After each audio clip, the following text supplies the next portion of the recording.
हो जाओ।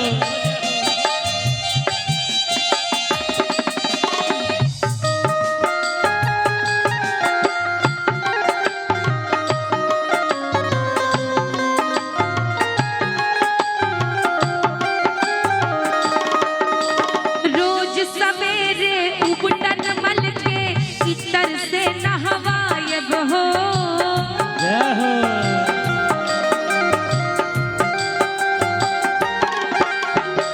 और श्री रामचंद्र जी के रंग सांवला होइ छे त सखी सब हुनका कहै छे की कहै छथिन?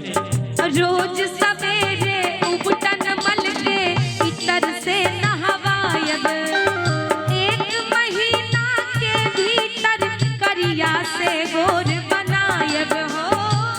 एक महीना के भीतर करिया से गोर बनायब। झूठ कहत ना मानी तनिको, झूठ कहत ना मानी तनिको, मौका एगो दीहू ना। ए पहुना एही मिथिले में रहू ना।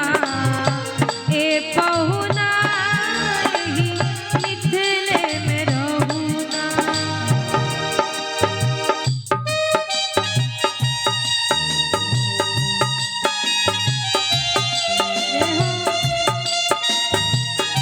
एक बाजू मिथिला धाम की, जय हो।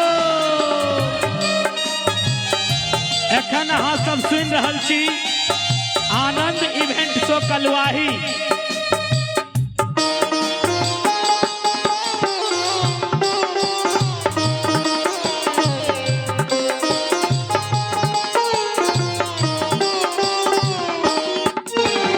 नित नवीन मन भावन व्यंजन पर सब कंचन थारी हो।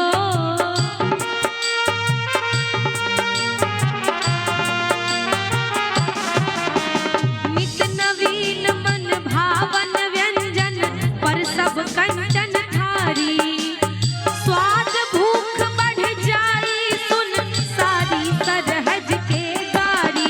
ओ स्वाद भूख बढ़ जाई सुन, अहू के साइड सरहज गार पड़े छै ना। हाँ बिल्कुल बिल्कुल। की कहलिए?